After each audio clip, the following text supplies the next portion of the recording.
नमस्ते बच्चों, सुप्रभात। आज काफ़ी दिनों के बाद आपका हिंदी की कक्षा में बहुत बहुत स्वागत है। ठीक है, तो आज हम हिंदी की कक्षा में क्या पढ़ेंगे, चलिए आपको मैं दिखाती हूँ। आज हम पहले की कक्षा में हमने क्या सीखा था? शब्दों के मीनिंग्स, मतलब नए शब्द जो थे उनको हमने वाक्यों में प्रयोग करके देखा था कि कैसे उपयोग करना है, हाँ, और कैसे उसका उच्चारण करना है। तो आज कुछ शब्दों के अर्थ मैं बताऊंगी और आप सभी को मेरे साथ पढ़ना है और उसे दोहराना है। पहला शब्द है हमारा मचला। अभी मचला कैसे लिखा है, एक बार चलिए इसकी स्पेलिंग को देख लेते हैं, वर्तनी देखते हैं कैसे लिखा गया है। म च ल में आ की मात्रा ला, तो इसको हम कैसे उच्चारण करेंगे? मचला। अब मचला का अर्थ जान लेते हैं। मचला का अर्थ है मन मौजी। कैसे लिखेंगे? म न म पे औ की मात्रा मौ, ज में बड़ी की मात्रा जी, मन मौजी। तो मनमौजी का मतलब क्या होता है बच्चों? जो कि हमेशा अपने मन की करता है। होता है ना, कभी कभी मम्मी पापा कहते हैं कि नहीं आपको ये नहीं काम करना है, लेकिन आप फिर भी ऐसा तो नहीं, आप बोलते हो नहीं नहीं मुझे ये पसंद है मैं तो करूँगा। तो मनमौजी उनको कहते हैं जो हमेशा अपने मन की करते हैं, दूसरों की हैं। ठीक है, तो एक वाक्य बना के समझाऊँ क्या आपको? चलिए, कि जैसे बोल लीजिए कि राम, बोल सकते हो ना आप। मनमौजी क्या हो गया? विशेषता बता रहा है कि नहीं, तो हम इसको विशेषण, याद आया कुछ? पढ़ा था ना आपने विशेषण, तो ये शब्द हमारा विशेषण ही हुआ। ठीक है बच्चों, तो मचला का अर्थ होता है मनमौजी। चलिए अगला शब्द देखते हैं, मनमानी। कैसे इसको पढ़ेंगे? म न म में आ की मात्रा मा, न में बड़ी की मात्रा नी, मनमानी। ठीक है, अब मनमानी का अर्थ जान लेते हैं। ठीक है, प स के ऊपर बिंदी स, द बन गया मनपसंद। तो मनमानी का मतलब होता है मनपसंद। अभी मनपसंद का मतलब क्या होता है? जो चीज़ आपकी पसंद की हो। ठीक है ना, जैसे फेवरेट चीज़ें होती है ना, आपकी पूछी जाती है कि फेवरेट चीज़ क्या है, what is your favourite things, तो वैसे ही मनमानी का मतलब है मनपसंद चीज़। ठीक है, ठीक है, अब हम अगला शब्द देखते हैं, भली। भली लिखते कैसे हैं और उच्चारण कैसे करते हैं, पहले देखते हैं। भ ल में बड़ी की मात्रा ली, भली। ठीक है, तो भली का अर्थ क्या होता है? अच्छी। कैसे लिखेंगे? आधा च, छ में बड़ी की मात्रा अच्छी, अच्छी। तो भली का मतलब होता है अच्छी, मीन्स नाइस। ठीक है, तो आप बोल सकते हो, वाक्य अगर बनाना हो तो हम कैसे बना सकते हैं इसे, कि सीता एक भली लड़की है, मतलब सीता एक अच्छी लड़की है। और क्या आप बता सकते हैं कि भली शब्द क्या हुआ? हमने तो पहले ही पढ़ा है, संज्ञा, क्रिया और विशेषण। तो क्या आपको पता है भली क्या हुआ? बिल्कुल सही, ये है हमारा विशेषण। चलिए अब अगला शब्द देखें, ताड़का। अगला शब्द है हमारा ताड़का। शब्दों के साथ में पढ़ते हैं। त में आ की मात्रा ता, ड़ क में आ की मात्रा का, ताड़का। ठीक है बच्चों, ताड़का का मीनिंग क्या है? कुछ याद आया? पहले मैंने आपको चित्र के साथ में दिखाया था, सोचिए। हाँ बिल्कुल सही, वही वाली ताड़का है ये जिसका मैंने आपको चित्र दिखाया था पिछली कक्षा में। एक राक्षसी का नाम। क्या है ये? एक राक्षसी का नाम। तो एक कैसे लिखेंगे? एक, एक, रा छ स में ई की मात्रा सी, राक्षसी। का न में आ की मात्रा ना, म, नाम। तो पूरा सेंटेंस हो गया एक राक्षसी का नाम। तो अगर आपसे कोई पूछे ताड़का कौन थी, आपने कविता में भी देखा ना, एक राक्षसी थी, मीन्स डेमन थी। ठीक है, अगला शब्द पढ़ते हैं। अच्छा, चलिए एक वाक्य भी बना लेते हैं। तो ताड़का से अगर वाक्य बनाना हो तो, राम जी को, ताड़का को राम जी ने मारा था या राम जी ने ताड़का का वध किया था। ठीक है बच्चों, इसी बने शब्द क्या है, कुछ याद आ रहा है ताड़का देख के? हाँ, याद आए नाम वाले शब्द, बिल्कुल सही। तो ताड़का तो नाम हो गया ना, तो नाम वाले शब्द को हम क्या कहते हैं? बिल्कुल सही सोचा, संज्ञा। तो ताड़का भी हमारा संज्ञा है। अब आइए देखते हैं अगला शब्द। अगला शब्द है हमारा तपसी। कैसे लिखेंगे तपसी? त प स में बड़ी की मात्रा सी, तपसी। तपसी का मतलब होता है तपस्वी। आपने देखा है साधु संत जो तपस्या करते हैं बैठ के, उनको हम बोलते हैं ये है तपसी, क्योंकि ये शब्द कविता में इस्तेमाल किया है। इसका जो पर्यायवाची शब्द है वो तपस्वी भी होता है। ठीक है, तो चलिए इसका अर्थ देख लेते हैं। तपस्या करने वाला। कैसे लिखेंगे तपस्या शब्द? त प आधा स, य में आ की मात्रा या, तपस्या। क र न में की मात्रा ने, करने। वा व में आ की मात्रा वा, ल में आ की मात्रा ला, वाला। मतलब जो व्यक्ति तपस्या करता है उसको हम बोलते हैं तपसी। समझ आया बच्चों? तो तपसी शब्द भी क्या हो गया? संज्ञा ही है। ठीक है ना, जो तपस्या करने वाले होते हैं उसको हम तपसी कहते हैं। चलिए अगला शब्द देख लें। आप इससे अगर वाक्य बनाना चाहो तो आप बोल सकते हो, कल मैंने एक तपसी को देखा, या हमारे घर के पास एक तपसी रहते हैं। चलिए अगला शब्द देखें। पुकारना है, कैसे पढ़ेंगे, कैसे लिखेंगे इसे? चलिए देख लेते हैं। प में छोटी ऊ की मात्रा पू, क में आ की मात्रा का, र न में आ की मात्रा ना। पुकारना मतलब टू कॉल, किसी को बुलाना। पुकारना का मतलब होता है आवाज़ लगाना, टू कॉल समवन। ठीक है, कैसे लिखेंगे आवाज़ लगाना? अ में आ की मात्रा आ, व में आ की मात्रा वा, ज और नुक्ता बिंदी ज, आवाज़। ल ग में आ की मात्रा गा, न में आ की मात्रा ना, लगाना। हो गया आवाज़ लगाना। तो इससे चलिए एक हम वाक्य बना लेते हैं। ठीक है बच्चों, तो पुकारना, जैसे सोहन राम को ज़ोर ज़ोर से पुकार रहा था, या हमें किसी को बहुत ही ऊंची आवाज़ में नहीं पुकारना चाहिए। अच्छा बच्चों, एक और चीज़, क्या आपको याद आया पुकारना देके कि कौन सा शब्द है? पिछले अप्रैल की कक्षा में हमने पढ़ा था ना, संज्ञा, क्रिया और विशेषण। तो क्या आप मुझे बता सकते हैं पुकारना शब्द क्या है? याद आया? बिल्कुल सही, काम वाले शब्द। तो काम वाले शब्द का नाम क्या है? क्रिया। पुकार रहा है, वो क्या कर रहा है? पुकार रहा है, टू कॉल।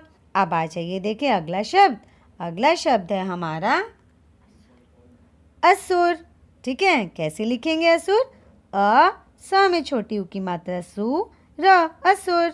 ठीक है बच्चों, असुर का मतलब क्या होता है?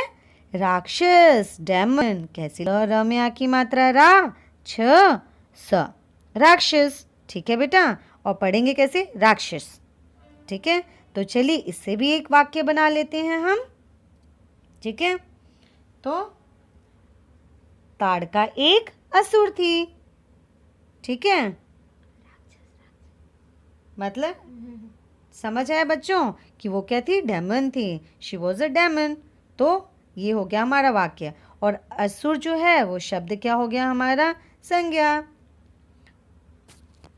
अब आ जाइए अगला शब्द देखें, वन। कैसे लिखेंगे? One, one. वन का मतलब क्या होता है? इंग्लिश में हम इसे जंगल कहते हैं, हिंदी में इसे क्या कहेंगे? बिल्कुल सही, जंगल। कैसे लिखेंगे? ज के ऊपर बिंदी, ग ल, जंगल मीन्स फॉरेस्ट। ठीक है, तो वन क्या हो गया? ध्यान से सोचिए सोचिए, वन शब्द क्या है हमारा? बिल्कुल सही, संज्ञा। कौन सा संज्ञा? संज्ञा के भेद पढ़े थे ना, कुछ याद आया? यहाँ पे पर्टिकुलर नाम तो दिया नहीं है ये कौन सा वाला वन है, तो ये हो गया हमारा जातिवाचक संज्ञा। बिल्कुल सही सोचा। ठीक है, तो चलिए इसे एक वाक्य बना लेते हैं। ठीक है। वन में बहुत सारे जीव जंतु रहते हैं। या कल मैंने वन में एक शेर देखा। कुछ भी वाक्य बना सकते हैं आप। वैसे तो आप बच्चे बहुत समझदार, भी कोशिश कीजिए इनका अर्थ याद करने के लिए इन्हें वाक्यों में प्रयोग करके। ठीक है बच्चों। तो अब हम एक और चीज़ नई सीखेंगे। तो आपको समझ आ गया ना अर्थ। आज मैं एक और चीज़ आपको बता रही हूँ, वो है हमारे योजक चिन्ह।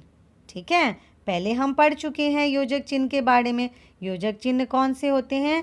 ठीक है, कि उनके बीच में हाइफन जैसा एक निशान होता है। ये निशान आप देख रहे हैं, ये बीच में जो चिन्ह है इसी का नाम है योजक चिन्ह। इसको हम चिन्ह मीन्स साइन, सिंबल। जैसे इंग्लिश में आप मैथ्स आप तो पढ़ती हो, लिखा है ना, प्लस का साइन होता है, माइनस का होता है, मल्टीप्लाई डिवीजन। तो वैसे ही ये जो सिंबल है ना बच्चों, साइन, इसका नाम होता है योजक चिन्ह। जब भी किसी शब्द के बीच में लग जाता है इसको हम योजक चिन्ह। ये दो शब्दों के बीच में लगता है, उसको 2 बार रिपीट करने के लिए किया जाता है। बच्चों की दोहरा रहा है बार बार एक ही शब्द को। तो चलिए पढ़ते हैं कुछ योजक चिन्ह। पहला शब्द है सुंदर। सुंदर कैसे लिखेंगे? स में छोटी ऊ की मात्रा सु, बिंदी द र, सुंदर। अभी हमने 2 बार लिखना है तो हम इसके बीच में क्या लगा देंगे? योजक चिन्ह। कैसे पढ़ेंगे? सुंदर सुंदर। एक वाक्य बना के समझाऊं? बगीचे में सुंदर सुंदर फूल खिले हैं। अभी समझ आया? चलिए अगला शब्द देखते हैं। हरा। हरा, तो हरा शब्द जो है 2 बार उपयोग हुआ है ना। चलिए कैसे लिखेंगे हरा? ह र में आटा, योजक चिन्ह है ना बीच में बच्चों। ठीक है। हरा हरा मीन्स ग्रीन ग्रीन। ठीक है। सो जहाँ ग्रीनरी होती है ना तो हम उसके लिए हिंदी में हरा हरा यूज़ करते हैं। चलिए एक वाक्य बना देती हूँ। ठीक है। चारों तरफ हरा हरा सा वातावरण था, या हरा हरा सा, हरा हरा, हरी हरी सी घास थी। अगर वो घास है तो हम हरा हरा बोलेंगे। ठीक है। हरा हरा सा खेत था। ठीक है। तो हम बोलेंगे वाक्य चारों ओर हरा हरा खेत है। चलिए अब हम अगला शब्द देखते हैं। हमारा अगला शब्द है छोटी सी। क्या पढ़ेंगे? छोटी सी। कैसे? छ पे ओ की मात्रा छो, ट में बड़ी की मात्रा टी, फिर योजक चिन्ह और सी, मतलब ये बता रही है कैसी है? छोटी सी है। ठीक है बच्चों। तो मेरे पास एक छोटी सी गुड़िया है। ठीक है। तो वाक्य में बना लिया ना हमने इस शब्द को। चलिए अब अगला शब्द देख लें, मीन्स स्मॉल, लिटिल भी बोल सकते हो। चलिए अब है हमारा अगला शब्द भग। भग भग भी है, आवाज़ है। किसकी आवाज़ ऐसी होती है? कुछ याद आ रहे हैं? हाँ बिल्कुल सही, रेलगाड़ी, ट्रेन की आवाज़ होती है भग भग। ठीक है। तो कैसे लिखेंगे भग भग? भ क भक, योजक चिन्ह भ क भक। तो ये साउंड को शो कर रही है, भग भग। तो रेलगाड़ी भग भग कर कर चलती है। चलिए अब हम अगला शब्द देख लें। ये है भली। क्या है? भली सी। तो कैसे लिखेंगे? भ ल में बड़ी की मात्रा ली, भली, योजक चिन्ह स में बड़ी की मात्रा सी। तो ये हो गया हमारा भली सी। ठीक है। मतलब मासूम सी, एक इनोसेंट बोलते हैं ना इंग्लिश में, तो वही है ये भली सी लड़की को देखा। ठीक है। अब आइए अगला शब्द ज में ओ की मात्रा जो, क्या ये? जोर। जोर जोर, क्या हो गया ये? जोर जोर। ठीक है। बिंदी नहीं है इसलिए ज नहीं बोलेंगे, हम बोलेंगे ज। जोर जोर। जोर जोर का मतलब क्या होता है? ऊंची ऊंची आवाज़ में। ठीक है बच्चों। इसके बीच में यूज़ हुआ है यो, आम जोर जोर से आवाज़ लगा रहा था। चलिए अगला शब्द देखें। मचल मचल। मचल मचल मतलब क्या होता है? चलिए पहले देखते हैं इसे लिखेंगे कैसे। म च ल, मचल, म च ल मचल, बीच में हमने लगा दिया योजक चिन्ह। ठीक है। तो मचल मचल कर, मचल मचल कर मतलब क्या हमने देखा था ना। इसका मतलब है कि बहुत ही रोबदार, मतलब कई बार होता है ना बड़े प्राउडली, आप इंग्लिश में जैसे होता है ना प्राउड के साथ टीचर ने आपको कुछ प्रश्न पूछे, क्वेश्चंस पूछे और आपको आंसर आते हैं पहले से, तो आप बड़े प्राउडली एकदम स्मार्टनेस के साथ ऐसे खड़े होते हो, हैंड्स रेज करके, टीचर मैं बताऊँ, हो जाते हैं। तो जब आपको कुछ आता है ना, एक रोब सा होता है ना, बहुत मतलब जैसे कॉन्फिडेंस लेवल बढ़ जाता है, तो उसके लिए तो मचल मचल मतलब अंदर से, क्योंकि आप बहुत हैप्पी हो, यू आर वेरी कॉन्फिडेंट। तो आपको ही आता है तो आपको बड़ी खुशी होती है, तो इसीलिए मचल मचल। तो ये क्या दिखाता है, बहुत ही रोबदार आवाज़ में। ठीक है बच्चों, चलिए अब अगला शब्द देखते हैं। अगला शब्द है हमारा करते करते। कैसे लिखेंगे, क र त पे की मात्रा ते, योजक चिन्ह करते करते, करते करते। ठीक है, तो चलिए इससे भी एक वाक्य बना के समझा देती हूँ। मेरी माँ पूरे दिन काम करते करते थक गई। Why your mother was tired. ठीक है, किसी ने बोला आपकी माँ क्यों थक गई थी, तो आप क्या बोलोगे, ऐसे ही बोलते हो ना, काम करते करते थक गई थी बोलते हो कि नहीं। तो रीज़न यही हुआ, अगर किसी ने पूछा माँ क्यों थक गई थी, वाई शी वॉज टायर्ड, तो because full day she was working. ठीक है, चलिए अगला शब्द देखें।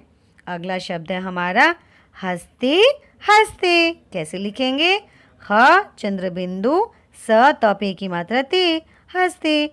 इनके बीच में योजक चुनने हुआ है, फिर एक बार फिर से हंसते।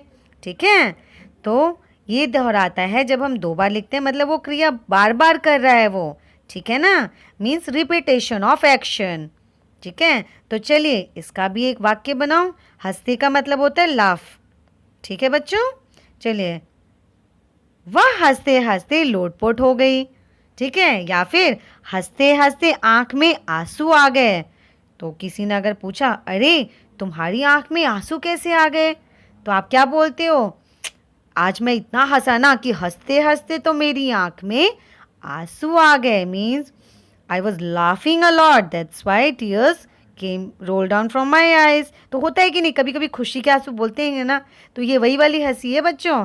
कभी कभी क्या होता है, हम इतना हंस लेते हैं कि हमारी आंख में बिना दुखी हुए ही आंसू आ जाते हैं। ठीक है, चलिए अब अगला शब्द देखते हैं। ये है हमारा लोटा थाली। कुछ याद आया शब्द अर्थ, जब मैं आपको नए शब्द करा रही थी, चित्र दिखाया था ना लोटा का और थाली का, कैसा होता है देखने में, वो याद आया कुछ। चलिए लिखेंगे कैसे, ल पे की मात्रा लो, ट प्या की मात्रा टा, लोटा। फिर उसके बाद क्या लगाया है, योजक चिन्ह। ये क्या है हमारा, योजक चिन्ह। ठीक है, उसके बाद है थाली, थ प्या की मात्रा था, ल में बड़ी की मात्रा ली, लोटा थाली। तो ये एक तरह का गोल सा मटके शेप का एक तरह का यूटेंसिल होता है, और थाली मीन्स प्लेट। तो इससे भी एक वाक्य बना लेते हैं बच्चों। ठीक है, मेरे पास लोटा थाली है। ठीक है, या चलो कहाँ जो हमने कविता पढ़ी थी उसमें से ही वाक्य बना लिया जाए, खिलौने वाले के पास लोटा थाली था। ठीक है, तो बच्चों आपको समझ आया आज हमने क्या क्या पढ़ा, एक बार फिर दोहरा देती हूँ। आज हमने पढ़ा वचन बदलो, कि वचन कैसे बदलते हैं, और कुछ शब्दों के वचन बदल कर देखे ना हमने।